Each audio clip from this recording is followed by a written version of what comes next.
today we've got something special in store for you. The grandest spectacle, the greatest show of all, Johnny Bang Bang Show. Here's your host, Robert Gifford.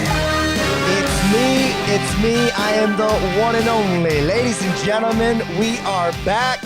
I am Robert Gifford. As always, Johnny Bang Bang is the name of this game. And to my right is Grant the Mark Clark, a.k.a. Sonny Batutsky, a.k.a. a father for the second time. If you've wondered where we've been on paternity leave. Man, I just can't say enough things. I'm happy for you, buddy. Thank you. Healthy. Tell us about your newborn girl. You are now officially outnumbered, by the way. Yeah, I'm girl dad times 2. So I have a 2-year-old named Noelle, and now we have tomorrow she'll be 3 weeks old. Little girl named Piper, and if you can guess why her name is Piper, you can have $5, I guess. It's not not that much of a reach there. Yeah, huge Roddy Piper fan. So good thing it just wasn't like Stone Cold. You know what I mean? Stone Cold Clark. Especially for a girl. That'd be dope, though. So, man. I'd have to know how you convinced your wife to got her to be Stone Cold. But Piper's a dope name for a girl, by the way. Thank you. Just totally love that. So, yeah, I know you guys had a little hiccup in the beginning, but all things good. You guys are all? Yeah, everybody's healthy, good. Kind of acclimating to, you asked earlier if we thought we were pros now, but no, having a 2-year-old and then a 3-week-old is really challenging. But for sure, everybody's kind of getting along now, and excited to see where it goes from. No, I'm excited for you. And I just asked him if he was done, if he was going to, retire, put it up. They had 2. And they said they're not sure. He's still trying to get that boy out there so he can actually get a Stone Cold. I was always that one when people are like, oh, if you have kids, what do you want? I was like, I always want girls. I just always worked well. Like for a summer job, I was a camp counselor, and I always worked well with girls. Now it's like, okay, yeah, I kind of do want a boy. So if you had a boy, what would the name be? That's the hard part, because I wanted for the longest time to be Roderick. Okay. Because then I could call him Roddy. Yeah. And I'm also a double play for Roderick Strong. And I'm a huge Roderick Strong fan. So, but my wife shot that one down. So back to the drawing. She didn't like it. I like the name Roderick. I really do. We liked it, and then my mom was like, I don't like that name, and then I think it got into my wife's head. So. Oh, your mom planted a seed. Yeah. So we'll figure it. It'll be wrestling related when it comes. Hey, your mom's. That's funny. She's smart. She's playing seeds. She knows what she's doing. Well, ladies and gentlemen, wrestling world, it's been a while. Yeah. We have, it's so funny how we've taken 3 weeks off the show, and just him and I were talking. We feel like where do we start when we come back? And since you guys haven't missed a beat with watching wrestling, we're just going to pick up like it was a normal Sunday. We're going to talk about the week in review. We're going to talk about still the big storylines that are kind of taking place. And we'll get all caught up as soon as we need to. Mm-hmm. Just off the top of your head, what has stood out to you in the last 3 weeks that you think is like noteworthy, that it was an anecdote that should be mentioned? Anything in the last 3 weeks in the world of professional wrestling? I mean, we've had CM Punk, Night of Champions, Double or Nothing. Double or Nothing happened during that time. So just tell me off top of your head, like, what did you like that's you think you're gonna remember down the road, a year or two? Things down the road I'm gonna remember. Definitely Night of Champions, the Jimmy Uso are just continuing the bloodline story, which is fantastic. They'll probably be fighting. Roman Reigns will probably be fighting their grandkids down the road or something. AEW, that the stadium, or Anarchy in the Arena match, pretty fun. Rob knows how much I love car crash wrestling. Yeah. So I did enjoy that. The 4-way pillars match, awesome. Lived up to me, everything I wanted. One thing I hope I can forget as quickly as possible. Did you watch Double or Nothing? I didn't, but I did watch highlights. Well, if you go back and watch the pre-show match with Jeff Hardy. Okay. Jeff Hardy looked terrible. Yeah, he was missing his botching things. Scary. And it's like, is it now? Are we back to a place where was there any? Because I did not follow up with that story. Do you know? Was there drinking? Was there anything like that? Or is he just getting older? No, I think just getting older. Okay. They said that was because outside of coming back and fending off people, and they did this the Hardy House match kind of. Yeah, thing. that was the compound first match in the ring back. Yeah. So I mean, a little bit of ring rust, but it was just to normally a guy who's, I mean, effortless. Flawless, Yeah, yeah. flawless. And for, you know what, to be honest with you, for as many high risk maneuvers as he's done over his lifetime, for us to just not even associate that type of, you know, language with his name at all just tells you how good he is in the ring. So, Oh, another one too. You know, we got Chris Jericho versus Adam Cole. Why not just add Sabu into the match for no reason? In less than a minute, that man almost murdered, I think it was Angelo Parker with a chair. yeah, that was bad. And then decides, I'm going to jump off a table. Why? Yeah. We're old, we don't need this, but it was awesome. I lost my See, this is all right. We need to have an episode where we dissect why that's awesome to you, because I don't understand. See, this is what AEW does to me. AEW will take random. It's like, oh, we've got 75, you know, roster people here today that showed up for work because I told them all to be here and we're paying them. But we really only have space for 30 of them on TV today. But yeah, it's like, Sabu, you showed up. Sabu, you're going to be a guest spot. Go out there, man. Which there's really not, there's a reach of trying to tie it all together. Hey, another one, randomly just I know. Karen Jarrett Yeah. hitting off your head with the guitar and then falling. Dude, you know, she's pregnant now, so she won't matter so much. But like, the Spanish God's wife, Tay Conti, who's been fighting for airtime. And, I'm sure she hates the fact that Karen Jarrett is going to get a match against Aubrey. That was, man, what a fun time. Good for you, buddy. I'm happy for you. That was like the one thing, like, because that was like the week we were still in the hospital with my daughter, and my wife was like, just go home and watch it. Just go. She told you, she gave you the hall pass to go home and watch like, it? Go take our 2-year-old, get her to sleep and everything. You can watch it. And I was like, thank you. Dude, you got a great wife, man. Do not mess that one up. No, dude, those are the little things that, like, see, I want to gravitate towards AEW and, like, kind of sink my teeth in.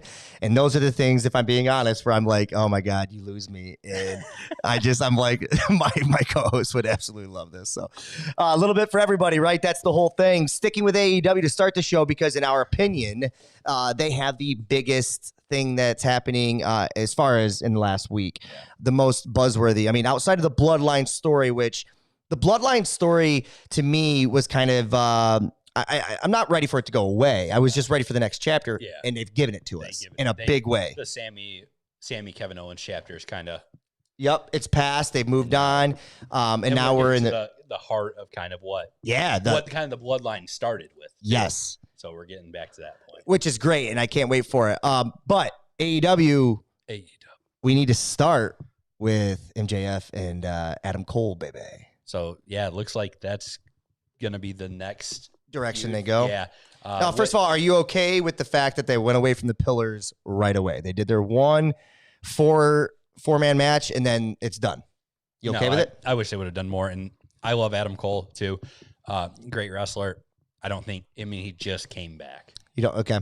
Like give it a little bit more time. Maybe continue the feud they had with Jericho a little bit, and then let it breathe a little. Because do you think that means the fact that they're pushing it so quickly that maybe they're going to get that belt off MJF and Adam Cole? They have something they want to do with him.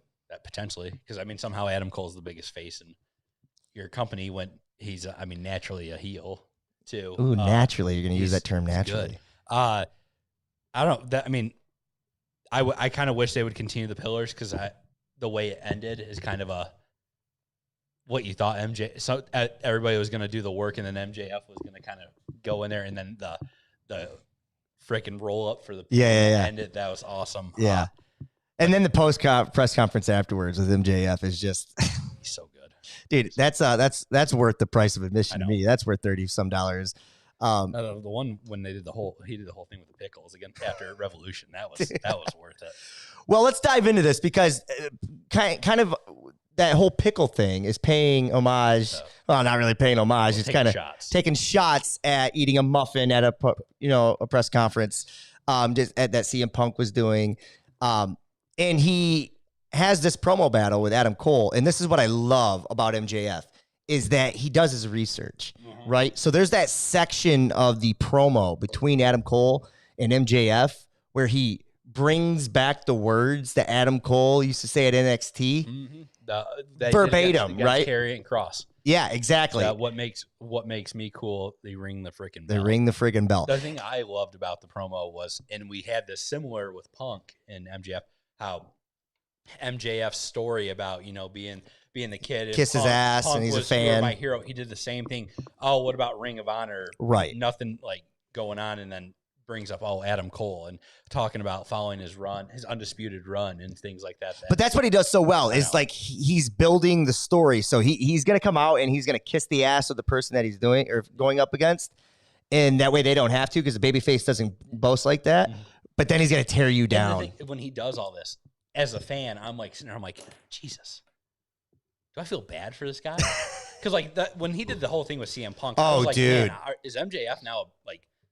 Is he a face? Is he a face now? He blurs those lines so well, man. This one I didn't think, it wasn't as, no, it wasn't sincere, but still, like you said, doing the research, making all these references that, if you're a casual or brand new to AEW, you're probably going to look at it and be like, you're going to be like, okay, you're telling me all these like accolades that Adam Cole has, but like diehard fans and stuff, right? We're like, oh, I remember those matches that he had against blah, blah, blah. I remember that, his runs and all that. Well, and what's cool, though, too, is that, like, MJF is kind of – I sometimes wonder if, like, if he's doing the things in the ring with these promos. Because, truth be told, until he gets to that line, they ring the damn – or the friggin' bell. You don't know – because you're not going to remember the word for word of that promo that Adam Cole did. You don't know that he's hitting Adam Cole with his own promo. Right? Until he gets to that. But I guarantee Adam Cole knows. Oh, Adam Cole. You could tell because when he started it, you could see the kind of the smirk exactly on his face. I don't know. I see that promo like at least. Oh, so you knew the moment he was diving in. Okay. It's on Twitter all the time. So maybe the diehards know. And then when the casual fans kind of get there and they hit that. Because even when I heard that, I was like, dude, that was, I kind of popped a little bit. I was excited for it. That was the moment Karrion Kross's career went downhill. Yeah, well, you could argue that it went downhill the moment he got drafted to, or got brought up to the main roster. Yeah, what the hell? So, what's your expectations for this match? Because they announced it's not directly. No, you're good. It's not directly into a title match. They're having a match this week on Dynamite. But it shouldn't be. And it's a eliminator match. So AEW does these every so often that you beat this person, the champion, you get a future down the road title shot. Yep. So we already know Cole's going to win because he's going to. I love it, and I think that's how it should be. Like, we'll get into WWE in a little bit, but like, I'm not a big fan all the time of people just coming out and calling their shot and that they're next in line for the the number one contender, aka Charlotte Flair, who once again she's gone since WrestleMania. She shows up and here she is, and now she's like, Asuka, let's run it back, and it's like, why you? I kind of hope, though, and Adam Cole's going to win the eliminator match. It's simple. I kind of hope they just drag it on. Okay. Because I don't want the main of that match at Forbidden Door. You don't want Cole versus MJF? I would rather see Adam Cole go against someone from New Japan. Well, dude, the way the card's already opening up, I'm not even sure you need MJF on the card. Oh, no, you don't. Which, I'm always a fan of having champion versus champion. I would love to see MJF versus Sonata. Okay. Just as a match. You don't even need. But then it becomes Night of Champions if you do that. Well, you know what I mean? Title on the line.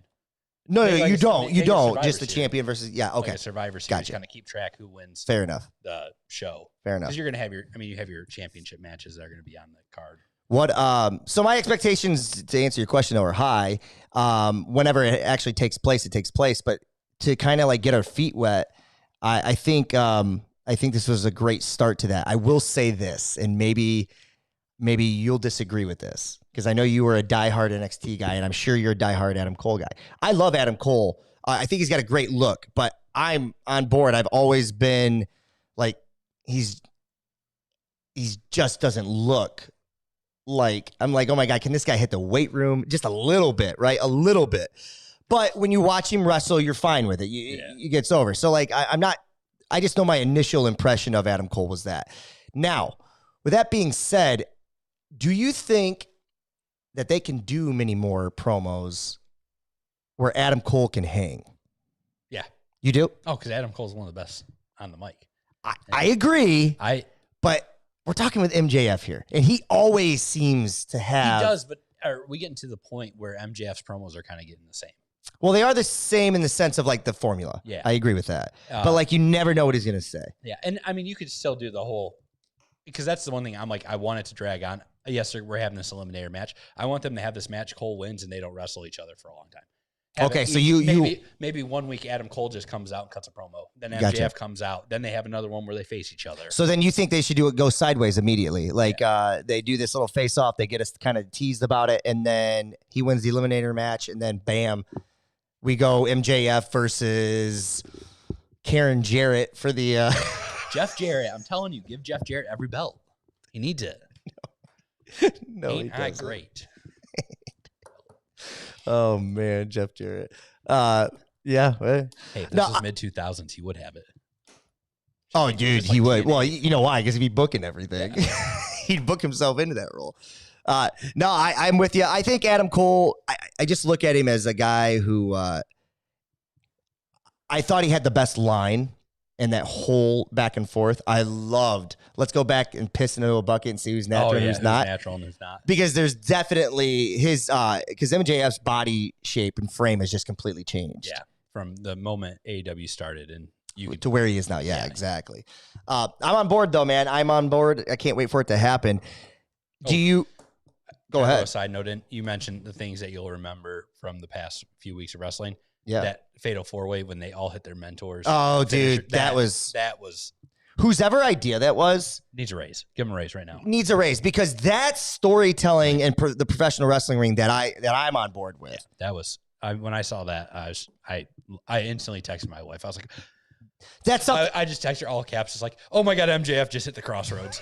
Dude, exactly. She sent back, "I don't care." And I'm like, "It's okay, thank you." I love that she just indulges you, though. She does. No, dude, I'm on board with this storyline that's coming up. But I think here's the question though, because you've got here's what AEW has immediately coming up. They've got Forbidden Door. Yep.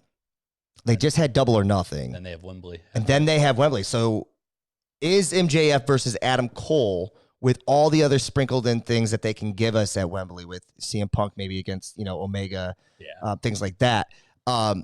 Is that enough? I mean, don't get me wrong. They've already sold the tickets. They're not sold out, but they've sold enough for us to be uberly impressed. Like, is that a big enough show for those people in London? Are you happy with that? Is that enough time for you? See, that's enough time for me. Okay. Because that's August. I'd be happy with it. Now, here's the thing where you get when you have these shows that are in overseas, stuff like that, or these cross-promotion shows, you want to showcase. Like this Forbidden Door, yes, it's an AEW show, but they are showcasing New Japan. My feeling is when we do this Wembley show, you have to showcase AEW and European wrestlers. Okay. So it's like, wouldn't you want to put a Pac or maybe a Will Ospreay in one of the against your champion, just someone who is from that area? So the way that WWE has been doing it with like Drew McIntyre, okay, that's. And, they can do whatever they want. Zelina Vega was another one. Bad Bunny. Bad Bunny. In there. That's why I feel like I see the route going. But see, Bad Bunny fought Damian Priest. Yeah. So it doesn't have to be against the champion. Yeah. It can just be a big storyline. You know what I mean? Like, put him in a big storyline and make it matter. You know what I mean? And kind of put some production behind it. Like, if a Pac picked a fight with Chris Jericho or, just something, like that. Put some story behind it. That sounds fun. Actually, give me that match injected in my veins. I hope it's not. I just don't want it to be at the Forbidden Door. Okay. In all honesty, too soon. I mean, it's a short build. And like I said, I like the idea of Forbidden Door being AEW versus New Japan. You don't have to have that title on the line, but I would love to see Sonata versus MJF. Okay. Just a pure match. Just let him go. MJF can cut a promo here, and we'll all love it. And Sonata probably won't respond because he's too cool. But that's all right though. Okay. So, Wembley, they could give Saraya a big moment too, which she deserves. So give her. She deserves. No, I agree. Okay.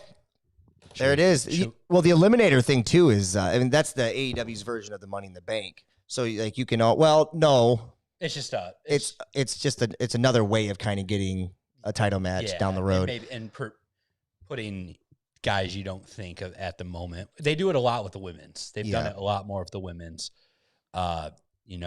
especially with Jade Cargill and her run, they would call it the Eliminator, and you'd have Sky Blue or your Yeah. red Velvets, these kind of lower ones that you're like, they're probably not going to win, but if they do, I mean, they get a title shot. They get a title shot. It's Yeah. like, Yep. No, So- I'm with you. AEW. That's the start of AEW Dynamite last Wednesday. But let's kind of dive into some of the other things. We talked about Forbidden Door a little bit. They've named now a few matches, 2 that are huge. 2 matches, potentially 3. All the 2 matches that we know for sure. Which one excites you the most? Ospreay Omega, Okada Danielson. because we've seen yes, Ospreay Omega is going to be fantastic. To most people right now, Omega and Ospreay fought at Wrestle Kingdom. To some people, that's the best match of the year so far. It's going to be a fantastic match. It's going to be amazing. But I'm excited to see this because Okada versus Danielson. Yeah, I mean, just from the video package they showed at New Japan Dominion, when he said, "You're the rainmaker, but when you're fighting me, you're in the desert and there's no effing rain." Man, that just the intensity it's going to bring. And they kind of did something similar for All Out. All Out. Or no, All In. Was All In? All In. They've messed with it. I the can't original thing that started AEW, because they had Okada versus Marty Scurll. And the All whole thing, In. it's like All In. the original. Yeah. Before AEW was the thing. And they did it where, yes, Okada, Okada's huge, and he's he's the GOAT of New Japan, I guess you could put it, against a smaller competitor. And they had a banger of a match. So we're going to see this kind of strong style matchup with Danielson and a smaller competitor versus Okada, who's a giant, and it's going to be fantastic. Okay, quiz time. I'm going to put you on the hot seat right now. Okay? I wish we had a hot seat button. That's my fire. Get the Staples button. That was That's my fire. I heard this conversation take place on another podcast a few weeks ago. And I think we live in a time of hyperbole where we exaggerate and become kind of victims of the moment about where a guy actually falls on a top list. Okay. With that being said, it kind of sucks sometimes because you find yourself defending or attacking someone that you love. Yeah. I love Bryan Danielson. But then the names that were getting thrown, or behind him, I wasn't quite sure that was accurate or not. But I wasn't sure that they were wrong either. So I just want to see what my man's take is going to be on these. Right. So I'm going to throw a name. You have to pick a side. You have to say, yes, he's higher than them. Yes, he's a better pro wrestler. Okay. Not greatest entertainer wrestler of all time packaged. Okay. Not superstar package. Okay. Just better pro wrestler. In-ring ability. In-ring. Okay. All right. So here we go. Who's my person though? So it's Bryan Danielson versus, and I'm just going to give you names. And you just answer yes or no. And if you want to elaborate on anything, you can. Okay. Okay. So here we go. I'm just going to give you, the first name. Okay. Okay. And I'll tell you later where he fell on their list. Okay. Bryan Danielson versus Bret Hart. Who's a better in-ring wrestler? If you were to create a top 10 list of all time. That's like, why do you, that's like. Dude, no. This is what I'm talking about. But that's like. So the question is always going to be, is Bryan Danielson better than this person? In this case, it's Bret Hart. Yes or no? I say yes. Okay. So we've got, start this list. You got BD. So BD. And just put BH behind him. Okay, next guy. Kurt Angle. Bryan Danielson's better. But he's not better. Bret Hart's better than Kurt Angle. Bret Hart's better than Kurt Angle. Yeah, so he'd be my third. Kurt Angle is behind Bret Hart. Okay, yeah, so Bryan Danielson's better than Hart, Angle. Okay. Interesting. Seth Rollins. No, wait. Can we? I want to throw something out. Are we talking about Kurt Angle? Or are we talking about Perk Angle? TNA? Because let me tell you what, that was one. Oh, Seth Rollins. That's no. Oh, you can't just drop Perk Angle and then just slide away from him like that. Dude, I love Kurt Angle and TNA was awesome. He was. Seth Rollins. Number 1. Above Daniel Bryan. Or Bryan. You've got Rollins above. I think Rollins just can do everything in the ring. Okay. Everything. Because I've seen him do technical wrestling. I'm not giving my opinions on this. Is just my man's opinion right now. I just wanted to know where you're at. Also, a little bias, Davenport, Iowa. Davenport, Iowa, baby. Born and bred. Born and bred. Shawn Michaels. I'm going to get so much shit for this. Shawn Michaels is last on my list right now. I'll get shit for it. I don't care. You going to staple my foot? I'm going to staple myself. Wow. Yeah, car crash wrestling on this podcast. Wow. Ladies and gentlemen, if you're just with us. Okay, Rob, I think we've had this conversation. I'm not as high as most people on Shawn Michaels, so. Well, you're talking to the. I know you love Shawn. Not just love. Not just love. The reason. The reason. You're talking to my reason. One of my reasons. There's two guys, and it's him and Hogan. Okay. I'm going to keep going then. I got Kurt Angle above him. Kurt Angle's the reason I like TNA. Okay. Kenny Omega. Fuck. Kenny Omega's number one now. You got Omega over Rollins.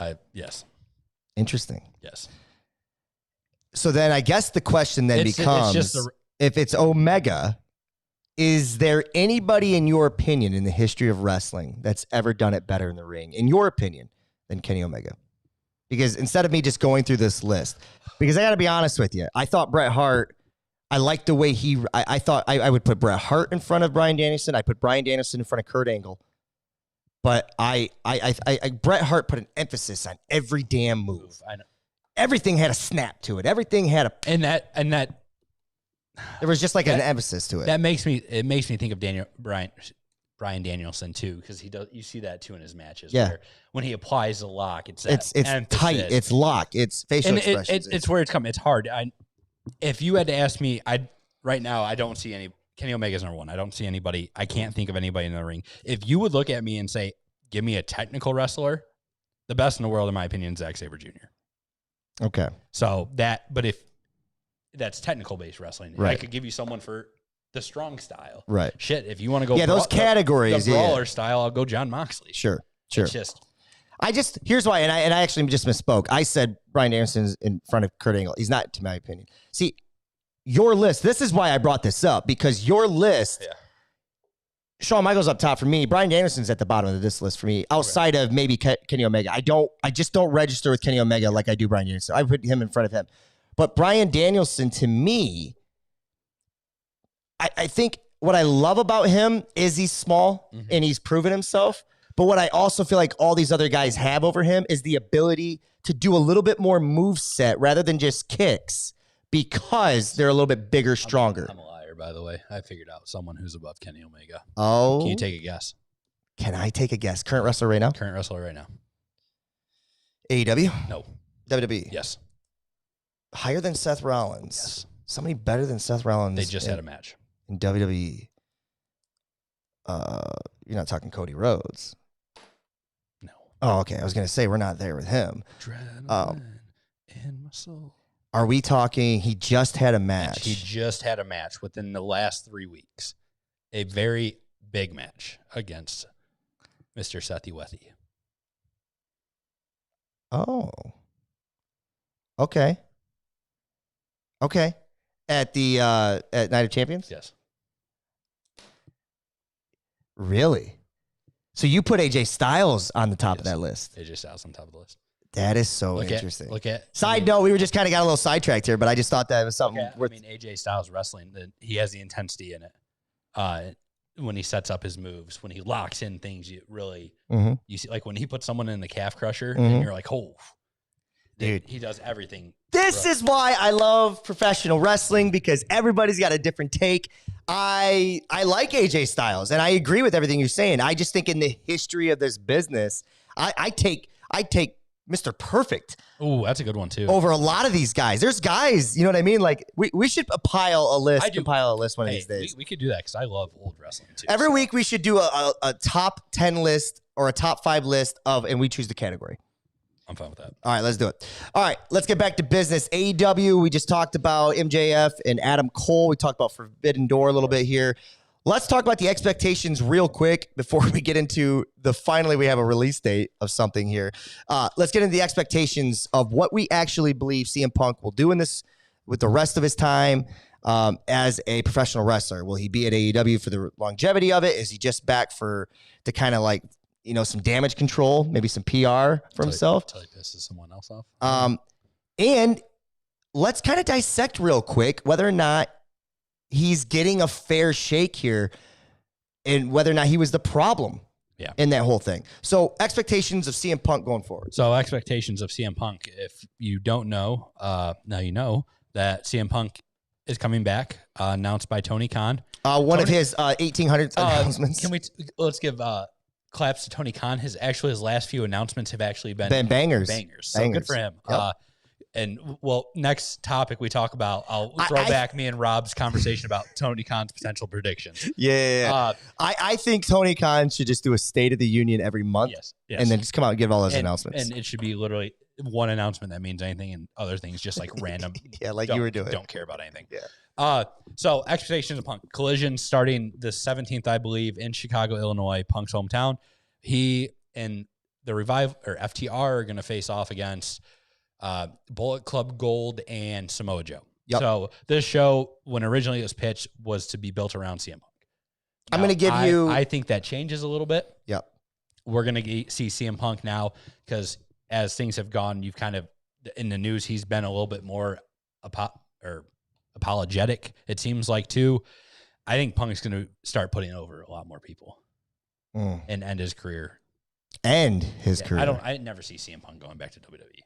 I disagree. I disagree. Well, now that Vince is in charge, I don't think so. If Vince is back, he will never come back. If Triple H was back, I mean, we had the thing. Punk was at Raw, and him and Triple H embraced and talked, and it was a call from the big guy saying, "No, you got to leave." And I think that's fair, though, that he called him and said he had to leave. That doesn't. I think that's still business, makes sense, and that doesn't mean that it could be hostile. But I get your point. I want to come back to this point when we get to the WWE segment with Vince being back and in charge. So you think he's going to start just basically going to be playing ball and be a company man? Yeah. I think he'll because I don't know, are they going to bring in another championship similar to how, WWE has 12,000 championships now? But are they going to make a championship that's going to be solely on Collision? If they do, he'll probably be the one winning it, but he'll probably put on matches he'll win the matches, but he'll kind of build some stars in the matches and stuff like that. CM Punk is too big a name to just come here and be a company man, in my opinion. I think, well, let's dissect this before we go forward. You know what happened in the backstage brawl. Well, from what we think we know, from what you've gathered, and I've got my perspective too. Who shares most of the blame? Is it 50-50 equal, or do you think that there's because I actually personally think, all right, where did it get violent? When supposedly they came into the locker rooms, that's when the stuff started. Well, no. That to me is okay. It's a confrontation. When does a confrontation turn violent? When fists are thrown. Yeah. Who threw the first punch that you've heard? I think was it Nick? No, was it Nick or was it Punk? I thought it was Nick. Honestly, it's been so long that the only things I remember of what happened in this brawl, without looking at my top of my head, is there was a chair thrown. Ace Steel bit Kenny Omega, and Kenny Omega is a saint because all he wanted to do was get a dog out of the room. Yeah, yeah, exactly. That would be Kenny Omega's personality, by the way. He's so lovely. I just want to go back. Whose fault it is? I think it is. I'm going to lean 50-50 right off the back. I will put more blame on the Elite, and I do too. And Hangman, because they did take shots. Yep. We know his history of Punk. I mean, it seems like he does have a short fuse with certain things. They're being childish. I think there's a bigger picture of like where Tony Khan has blame, but like in that situation, I this is what I just don't understand.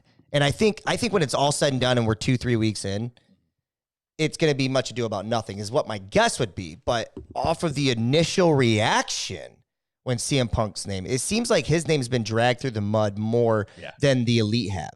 Yeah. Is that fair to say? They said from when Tony Khan made that announcement, the perception in the arena was mixed. Right. Fans were cheering, fans were booing. So this is why I want to dissect this. Let's break this down for a second. When CM Punk was at WWE and at the end of his run, he quit. Yeah. And everybody blamed that on who? Vince. Well, Vince fired him Well, okay. So on his wedding day. on his wedding day, yeah, I remember that. They fire CM Punk. So CM Punk's gone forever. There's this romantic idea of when he comes back, people are going to be like, "Oh my god, we can't wait." That happens. It did, yeah. That happens. Yeah. So this is what I don't understand. Somehow CM Punk, who everybody agrees wasn't the problem. I mean, not me, because I'm a diehard WWE Vince guy, but I look at kind of a little bit other things. But for the most part, online, everybody was saying CM Punk was not the problem in WWE, and that it was Vince's issue, right? So CM Punk comes here, and now he's at AEW, and initially he's loved. Then this happens, he leaves, and now he's kind of marked as like the guy that always Is the issue. The cancer of the locker. So now do we go back and say Vince was right? I understand. Yeah, and I'm just saying. I'm just trying to figure out, is CM Punk fairly being labeled? Because I think now that CM Punk's coming back, I was shocked to hear the mixed reaction. I was shocked to hear that there was some boos, even though the trolls on the internet, that's there, but like that's on the internet. Yeah. Now we're in real world. I think when he comes back, you're going to have people booing him. Oh yeah, no people. That didn't happen to the Elite. That didn't happen. To Omega. He won't get booed when he. Well, if they're smart, they'll do it in Chicago. No, it is. His debut's in Chicago, and that's why. So yeah. If it wasn't any other one, he's probably getting booed. So the question is going to be, when he comes back that second time, and they're in Philadelphia, PA, Wichita, Kansas, is everybody going to like remember how great CM Punk was and love him because he's going to get just such a great ovation in Chicago, and we're going to want to be a part of that? I feel like. And they're going to love him, and we're never going to see him get booed again? Or is everybody going to be booing at half the time? It's almost, I see like both sides, and I see it being like it's a wait and see. Okay. Because I think the reception at Chicago is going to be so big that people will forget. Okay. Like I said, and then it's going to take something happening. Maybe, it comes out, Punk unhappy, something, or blah, blah, Ace Steel bites somebody again, Punk doesn't want him fired, and then people will start booing. Okay. I was just trying to figure out how all of a sudden Punk, I mean, I've kind of always felt Punk was hard to deal with. No. That doesn't mean that Punk was wrong when he got fired, but like when you're kind of in a nuisance in a company. Yeah, you deserved it. They're just after a while, you need to go. That's where people are like, it is the thing that when you talk about Punk leaving, getting or fired from WWE, it's like, oh yeah, it's Vince. Vince didn't like him. Vince is an a-hole. Well, that's where we are now with Vince. Vince is in charge and is the show, but the shows have been good lately. So like, is he in charge or is Triple H in charge? But with that, it's like Punk had to do something to make him get for a reason for him to be 100%. So he can't in everything. It can't always be. It just can't be Vince's fault. And I'm not sticking up for Vince in that situation. I was just basically I was trying to defend Punk in a way where I believe Punk can be a nuisance. Yeah. By all means, you can see it. But if I was just trying to figure out how the fan reaction has turned so much on him, where if we think it's 50-50, but yet he's getting booed 50 at a time, but the Elite wasn't. That's weird to me. You know why they didn't get booed? Because they came back with a banger theme song. I think it's because AEW and the Elite and Omega they're all together. They're one and the same. Yeah. It's there, you know what I mean? Mm-hmm. Where CM Punk is still an outsider. Yeah. You know what I mean? Is an outsider. Even though he's bigger name-wise than all of them, he's an outsider. He wasn't a day one. He's not a day one guy. So, you got to be a day one guy. Got to be a day one. Down since day one. Eesh. So here's the question then. We'll put a little bow on this expectations then. Who or what lasts longer? CM Punk's reign back this time, or tenure this time in AEW, or Collision being on Saturday nights and not canceled? Damn. What lasts longer? Punk's reign. Okay. I think Collision's gonna. Collision's gonna. You're competing with like sports, everything. Saturday night. It's like who really? They're gonna get a 2-month run, and then it's gonna be college football. Or Collision will move. They'll move to Tuesday. That's what I mean. It will eventually get moved. I don't think it'll get canceled, and maybe that's the play. Just get it in there, get some popularity, and then try to get another night. Thursday. Nothing on Thursdays. Yeah. But no. Anyways, can we talk about the big news story? Yes, I know you've been excited to get this off your chest, and then we'll move to a little WWE. All right, so AEW Fight Forever, the video game, is real. It's coming out. the 29th. If you get the deluxe edition, it comes out the day before. I have it pre-ordered. Are you sure? I have it pre-ordered already because I wanted the Matt Hardy pre-order bonus. No, me and Rob were making a joke. I think it was about the time my daughter was about to be born because Tony Khan was supposed to have an announcement. And we said, well, let's make predictions about what's Tony Khan's prediction. And, I enjoyed that part. But one of my predictions was that this is awesome. About the video game is that Tony Khan comes out. We were trying to guess what Khan's announcement was going to be. But funny. So AEW video game is coming soon, and this continues forever. The game isn't actually real. It's never coming out. And every time they talk about it, Evo Uno's in the corner crying. The fact that it never comes out, but he keeps coming out every time with the same energy. It's coming. Also, Rob really liked the one where I had Tony Khan comes out, looks like he's been on a week-long bender, says F this, I'm bored, and just shuts down AEW. You know why that was the funniest one to me? It's almost true. Because it's almost true. He looks, every time you see him, he looks like he's been on a week-long bender. I can see him being like a rich kid and just being like, I'm fucking done with this. My favorite one was the AEW version of Total Divas, but the announcement was made by Luchasaurus. Just like Adam Cole doing the All Access show. No reason for it. Yeah. Let's just bring Luchasaurus out here. Yeah, exactly. So the game's is made by the creators that made No Mercy, so it's a throwback feel. The roster, I mean, they keep releasing roster and footage in it. It looks fun. It looks like it's going to be chaotic. As a streamer or as a gamer, because I'm not, do you care more about the gameplay flow versus the quality of production, or do you care more about the production quality versus gameplay flow? That's a big topic online right now, is because WWE 2K, the games look realistic. It looks like you're watching a show, but the gameplay just isn't always doesn't match up. This one, AEW Fight Forever, it's cartoonish a little bit, but the gameplay's smooth. It's fun. It's supposed to be chaotic. They showed a video where Darby Allin was wrestling Chris Statlander, and Chris Statlander was on a skateboard and did a jump over Darby Allin's head. And it's like, okay, that's cool. I'm excited for this. If you look at the blood, when someone bleeds, it looks like Mortal Kombat. Yeah. So it's fun. When they super kick someone's face, does a little explosion go off? I hope so. But they, the goal of them is to make a game that is very pick up and play, enjoy. They've already announced that they're not doing a second game. It's not going to be, they're not going to have Fight Forever 2 or Fight Forever 2024. It's that one game. They're going to constantly add wrestlers in. They've already announced a first season of wrestlers. So just due to something it's weird, FTR isn't going to be in the base game for some reason, but they're the first group that's coming in from, it makes sense. Yeah. So they're going to constantly add. So down the road, we'll see,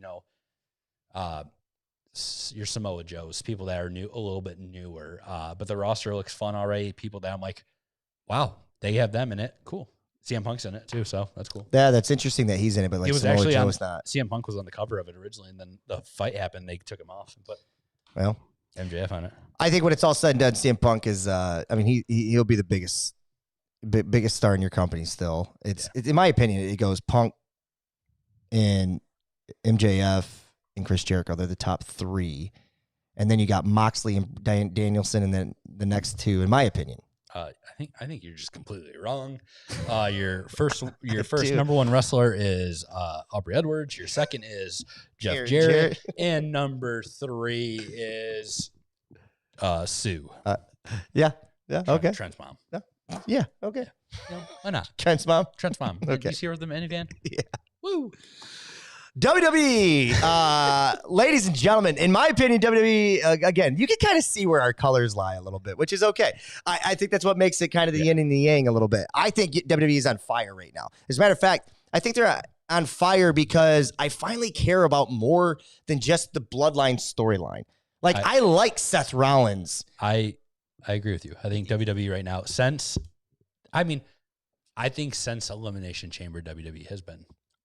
You didn't like Rumble? With Cody Rhodes winning, or was it just too predictable? It was just too predictable. Okay. I've enjoyed it. Now that every day, sometimes Raw, SmackDown, I think has been really good. Raw, sometimes I'm like, we all know how I feel about NXT, but we can just push that aside. I do enjoy it. And like you said, I am more interested in some of the other storylines than just the bloodline. The bloodline. Yeah. I'll tell you what I think they're doing a really good job of is like, it's starting to feel like early 2000s to me. Yeah. LWO is back and I semi-care about it.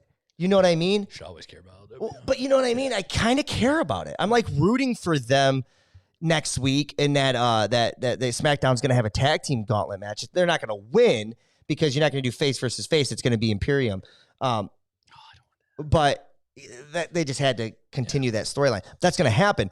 But I care about LWO. Yeah. LA Knight is a guy that I am just like on the edge, hoping and praying he wins Money in the Bank. But he reminds me of an early CM Punk who used to be when he was like in the righteous, straight edge society. Ooh. You know, prior to Punk becoming what we know Punk Yeah. as. I loved Punk during the straight edge society. Yeah, I did too. It feels like a guy that like the crowd's behind.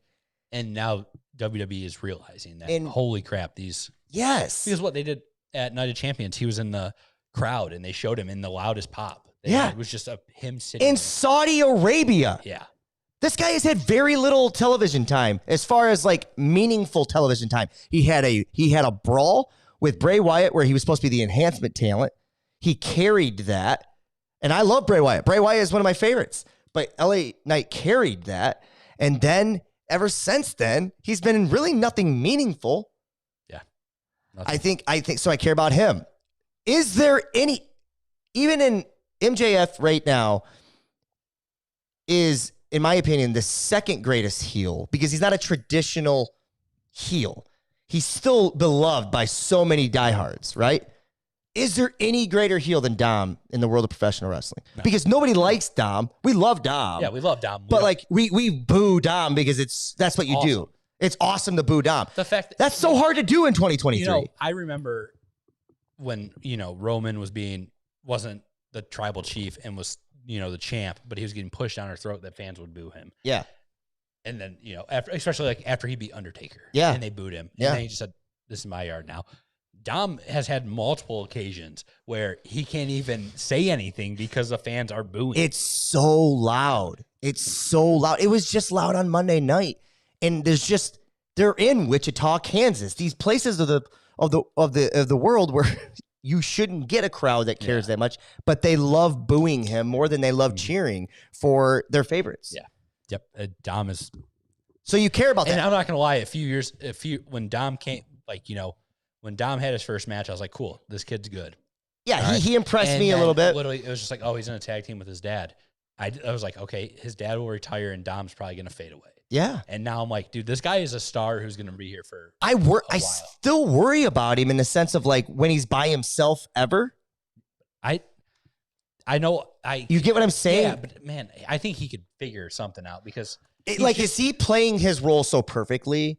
And I worry that he's just like that young green kid, but even though that's what he's supposed to be right now, he got me fooled? Like, can he make the switch? I think he can. Because, okay. I mean, we love the combo with him and Rhea Ripley. It is my absolute favorite thing. Because it's, I want him. You know what I want?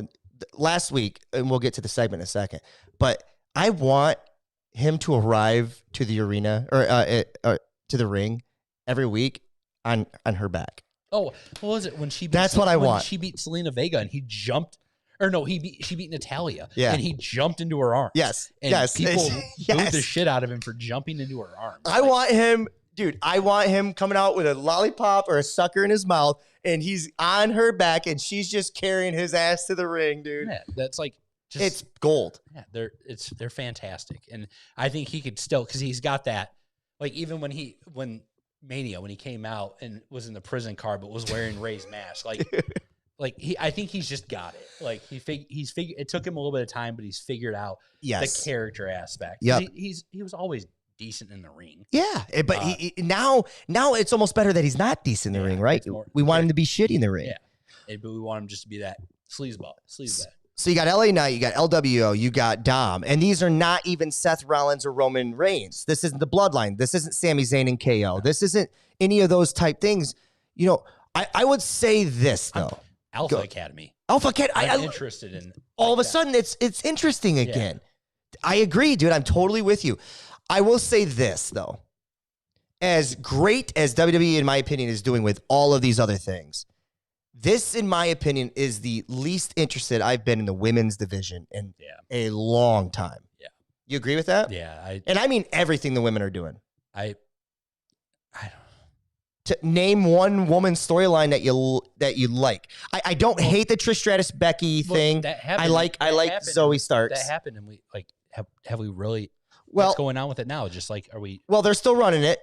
Becky just won a qualification match, and Zoe Starks, she just won hers as well. Yeah. So, like, and I like that. I like Zoe Starks. But outside of that three, I can't tell you anything else that I love. Like, why are they doing the a unification match between Fire and Alba Fire, whatever. Yeah. And it's which is the NXT tag exactly. So that who you made because? So what are they saying? The NXT championships are not going to be. Don't matter anymore. Are they going to exist anymore? Probably not. Interesting. So I don't. Well, anyways, I'm interested in the women's division in NXT. Now, that's like okay. And the women's NXT division is fantastic. Fantastic. And do you think so? Maybe that's going to get pumped into. Well, we just had the draft, so it's going to be another year before that gets. That's interesting, man. It's Tiffy time in NXT, you know. Yeah. Side note: she should be champion not too long. Alexa Bliss is pregnant, so her. you got Tay Conti and you got Alexa Bliss. They're both pregnant now, so good for congratulations, women. I do got another theory with why WWE feels so fun. Your Austin theory. Here's my Austin theory for you. Okay. Where was Royal Rumble held at? What was the location? Yeah, I couldn't even tell you that one. I'm not gonna lie. Oh, let's find that out real quick. We're gonna look this up real quick. Because it was in Texas. Oh, was it Texas? Thought so. Maybe you're right. I thought it was. It was in. Yeah, it was in Texas. Okay. At the Alamo Dome. Okay. And then WrestleMania was in California this year. LA. Okay. You've had Elimination Chamber. Night of Champions was awesome because they finally let that crowd just be the crowd, right? Remember that first iteration of that? Oh, that was awful, just dude. The Saudi princes on couches. Just the way it looked, it was. And then you had Backlash. God, Backlash. Right? So good. You've had more pay-per-views overseas or in other countries than you have and you're going to have Money in the Bank in London, right? Yep.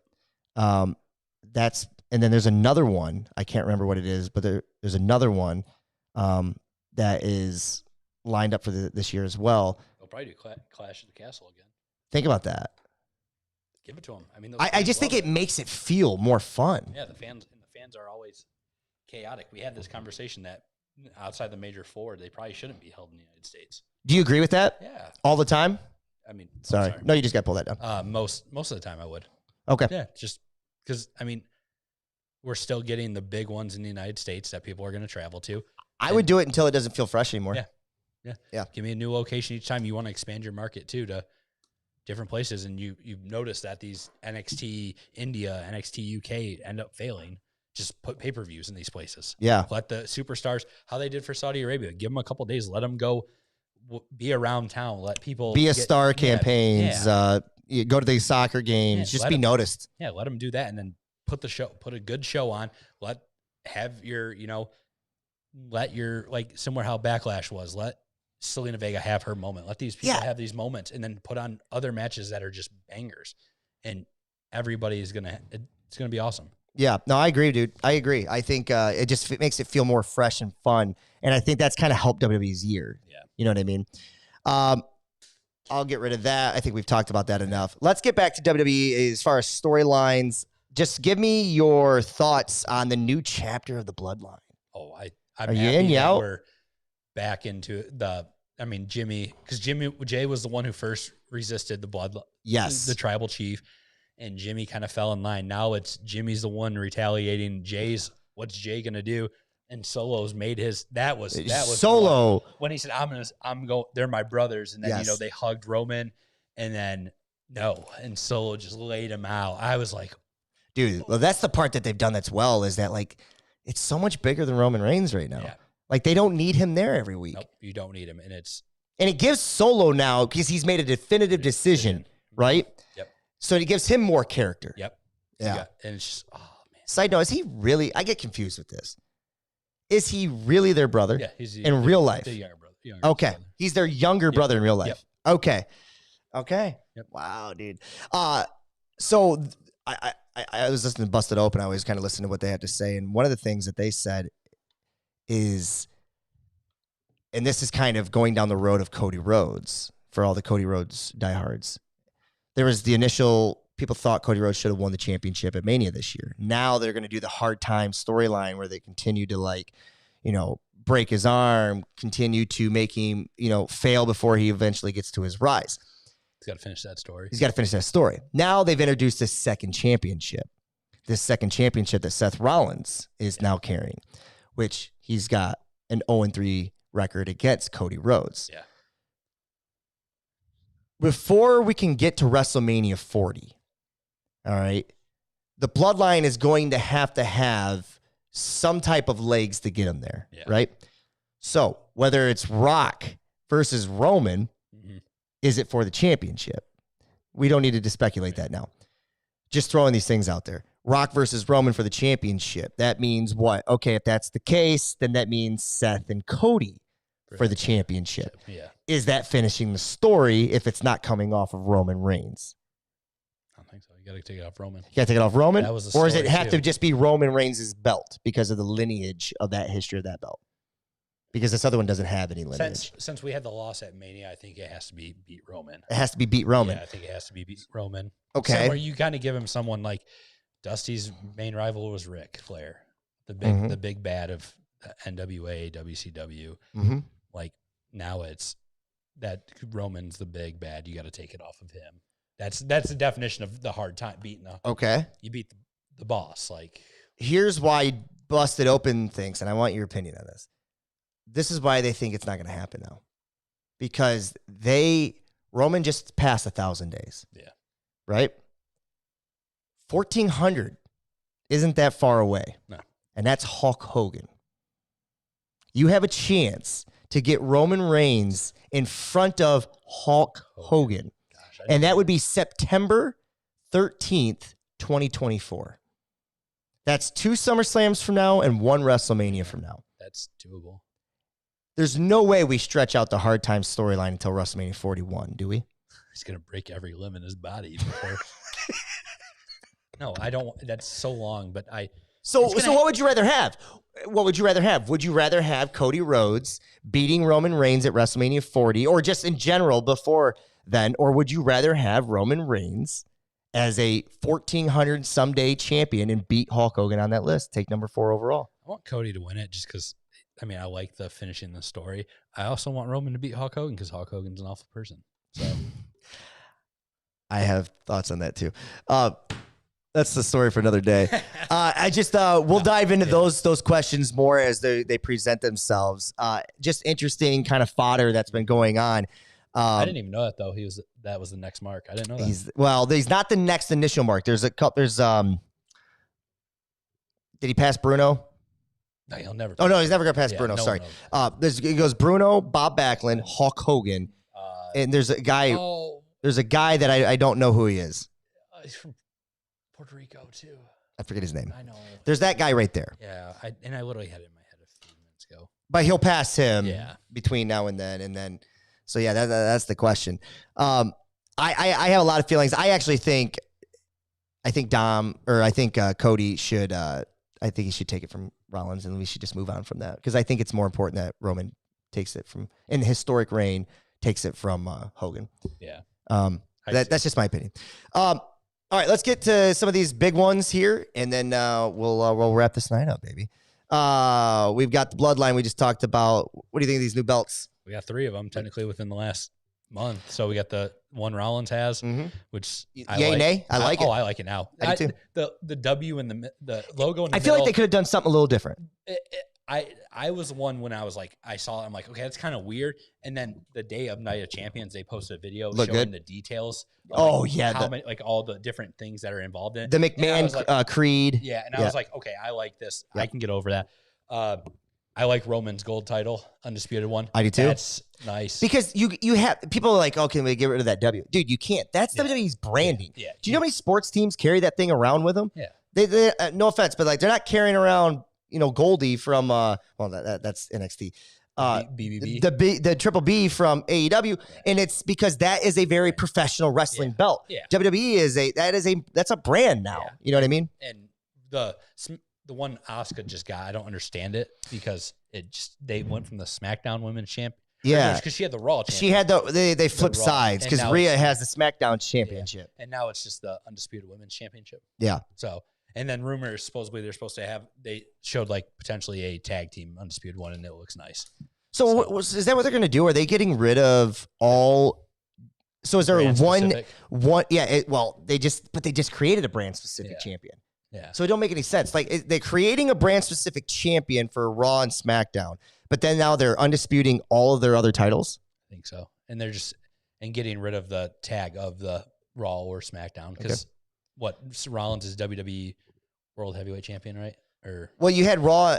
Say that again. What's Rollins? It's the World. Rollins is the World Heavyweight Champion. Yeah. So getting rid of just a SmackDown, and Romans is the undisputed. Is the WWE. he's the undisputed Universal champion. Yeah. So they're, I don't know. Yeah. They look nice. I like the gold. I'm not a big fan of the color.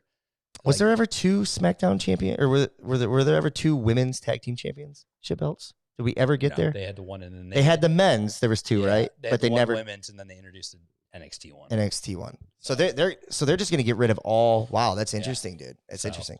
They're cool designs. I like them. They make it feel a little bit more instead of like I thought the tag ones looked like a freaking penny thing that you put a penny in and it smashes it. And you're so right. Now they look like something. You're like, oh man. Yeah, somebody put some time into this. I pull up on WWEshop.com and see one of those. I'm like, I kind of want to buy one of those. Oh, dude, if we had a studio that was just designed and built for us, I would just put belts all over our wall. How great would that be? That'd be nice. All right, I want to talk about this Dom and Cody thing for 3 minutes. Okay, or not even. The Dom and Cody segment was awesome, mainly because of how over Dom is and he gets booed, but how over Cody is right now, and I think it is working. The Hard Times storyline is working. Cody Rhodes hits him with the mistake line. Dom comes back and smacks him. But the greater picture here. So he comes out and he says, listen, I want to fight Brock Lesnar wherever, whenever, because he took an L the last time they fought, which was good because Brock needed to win and Cody needs to lose. I think Cody should fight Dom at Money in the Bank. Brock should interrupt. And Dom, you want to get him to an even bigger status? Dom should beat Cody. And walk around every damn day touting how he beat Cody Rhodes. I beat the Nightmare or something. Just give him something. Think about that. Call himself the Latino Dream or Latino Nightmare Dude, or something. Just exactly. Oh, do it. Yeah. Don't you want to hear Dom talk about and...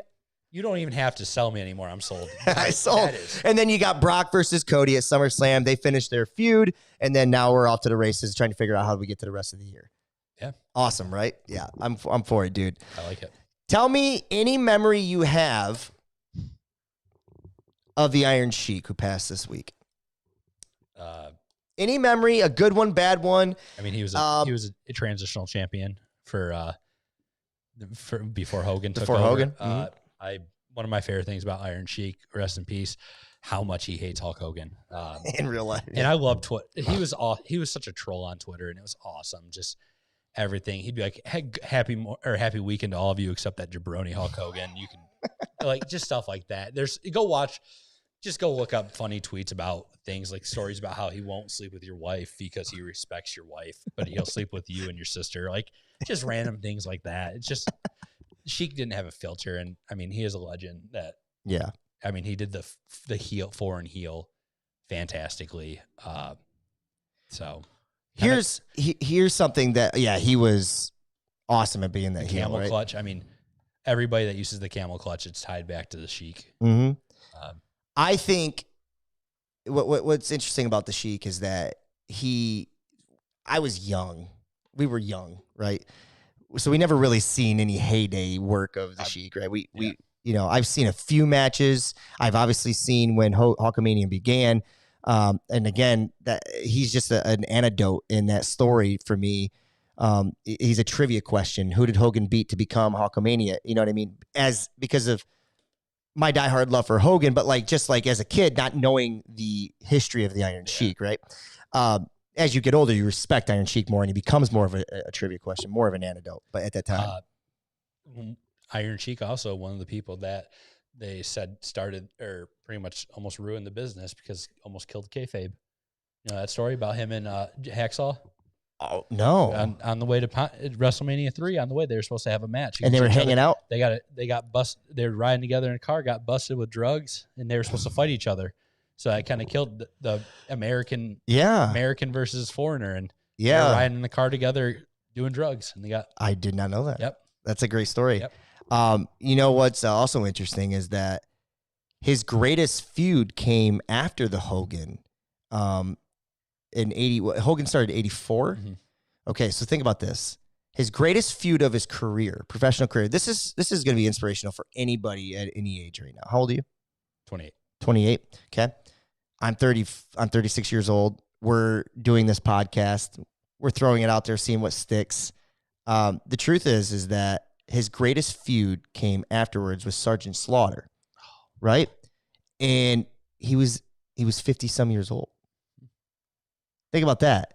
His peak popularity came in his 50s in this sport. Yep. Where most people after your 40s, you're done. So that was a different time, and you know they were traveling the world wrestling all the time, so they were doing more then, but they weren't on TV as much.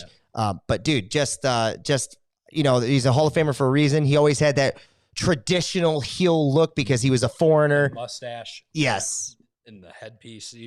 Yes, but from what I understand, he was lovable as hell. Yeah. And there's a good clip. I know I was mentioned his hate for Hulk Hogan. There's a clip. I think it's Hogan's doing an interview with Howard Stern, and he's on Sheik's on the call. On a call with him, and you can hear is Sheik kind of in the background just yelling stuff, and you don't know what he's saying.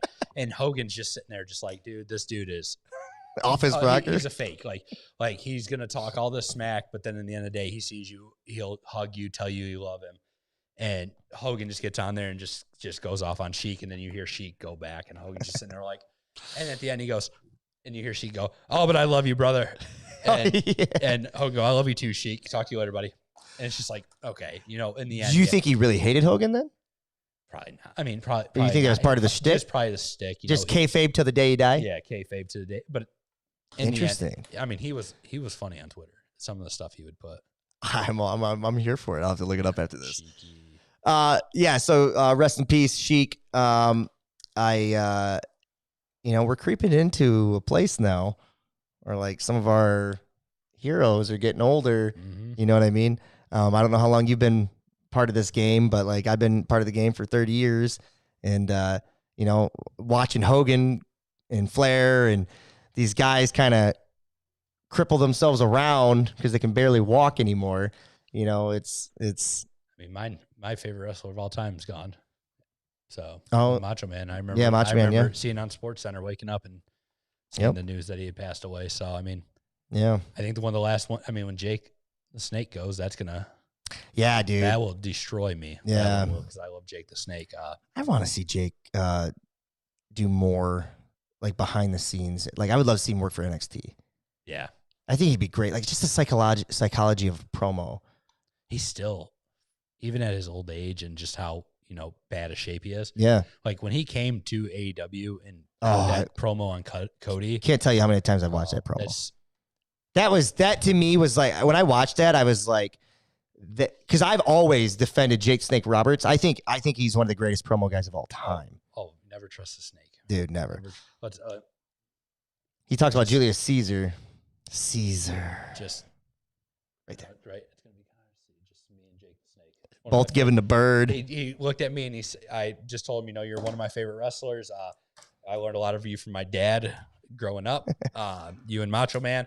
Told him how much, this Tuesday in Texas meant that match. Oh, yeah. Macho Man gets bit. How much I love that match. Me too, dude. I He love goes- that he that goes- whole pay-per-view. And I go, can we get a picture together? And he goes, yeah. And he goes, you know what? You got to send this one to your dad, and just throws up his middle finger. And he goes, send him that. Tell him Jake the Snake got something for him. I was like, yes. I'm here for it. Dude. I love that. Yeah, that whole pay-per-view was great. I wouldn't even know what to say to Jake if I ran into him. I'd be so intimidated. Yeah. Probably DDT you or something on concrete. Knock you out like you did Ricky the Steamboat. Ricky Steamboat. That's Iron Sheik, man. I think all we really have left is anything else that you want to do 60 in NXT, or do you want to talk? I can do quick NXT. NXT has been solid. Their last pay-per-view was fantastic. Braun Breaker. Braun Breaker just issued a challenge to Seth Rollins for NXT. So it's going to be there's rumor he's coming up. Carmelo Hayes has been fantastic. Ready. Braun Breaker is ready. Yeah. Carmelo Hayes is fantastic as a champ. Tiffany Stratton as your women's champion, I'm for that. Kind of when she debuted, you could see she was going to be a future star. How do you feel about current roster? I know he's a free agent, but people like Baron Corbin coming down, giving more eyeballs to the NXT product. Do you like it like that? I like it. Okay. I like it too because you're getting people that have like Baron Corbin is a good wrestler. I like Baron Corbin. Oh, I like Baron. You just need to figure out who he is. I'm happy he's going to get those matches. Mustafa Ali. Yeah. Fantastic. Yep. He deserves these big time. They had matches. a great match the other night. Dana Brooke showed up in the Rumble. That little battle royal. Awesome. Because Dana Brooke doesn't get any. I mean, outside after Mandy Rose, She's pushed to the side now. She's enhancement talent for sure. So get her down there. She's gonna put on matches that are gonna be good. Yeah. She can help grow some of those people too. And I mean, as long as they're happy. Yeah, I think if you get Breaker off and take away some of the TV time away from him, put him on the main roster here soon. That spear he had on Hayes. Dude. Though that's top 5 best spears all time. And that includes spears by Bill Goldberg, who I think, in my opinion, was the master obviously at it. I think Bobby Lashley has a great spear. I do not. I like the flip with it. Stiff. I like how he gets out of it. I agree with that. But I think Edge's spear is a little better than his. Actually, Edge's is kind of on the side. Edge is the worst. Edge is probably the worst. I'll agree with that. That's fair. Fair. Christian did a better spear than Edge. Okay, that's fair. Edge is probably the worst. I just like how he pops up with his hair, I guess. Yeah. Yeah, man. And the setup. Oh, dude. Yeah, I'm here for it. All right, ladies and gentlemen. We're an hour and 12 in. We need to get out of here. We got lives. We've got wives and grandmothers to get back to. And we have a life to get to. And I love each and every one of you. We appreciate you guys being coming out on the show. Listen to what we got to say today. Next week, 7:00. We'll be here live, Twitch. Call in next week. We're going to do some fan engagement. I am going to put the number at the bottom. We're going to put that damn number at the bottom, and hopefully somebody will actually call into this show one time. Yeah, we like hearing your voices. Yeah. I like Rob, but, after a while, hearing him talk about how good Shawn Michaels was gets me a little mad. Oh, wait till I get on my soapbox about Hulk Hogan and how he's actually a really decent guy. Wait, I was wrong on that one, too. Again, right here. Just real quick for those that have just joined us. That's number one. just so you know, the top 5 professional wrestlers in ring ability, according to, well, not top 5, but just the top list here, according to my man Grant the Mark Clark, is AJ Styles, Kenny Omega, Seth Rollins, Bryan Danielson, and then you can kind of figure out the rest. Maybe a Bret Hart, maybe a Kurt Angle, Shawn Michaels. In his opinion, though, not even in the damn radar now, right once now. Again, if you told me that was Perk Angle, that would be number 1. When he jumps off that stage onto Abyss. Perk Angle from TNA, if you don't know what he's talking about. When he had every title. Yeah.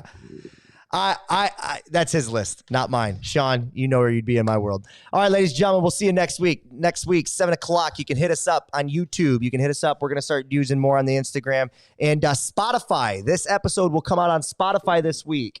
So you guys can listen to us on your way to work, in the gym, making love to your woman. Whatever you want to do, we'll do it then. We'll see you down the road. Peace.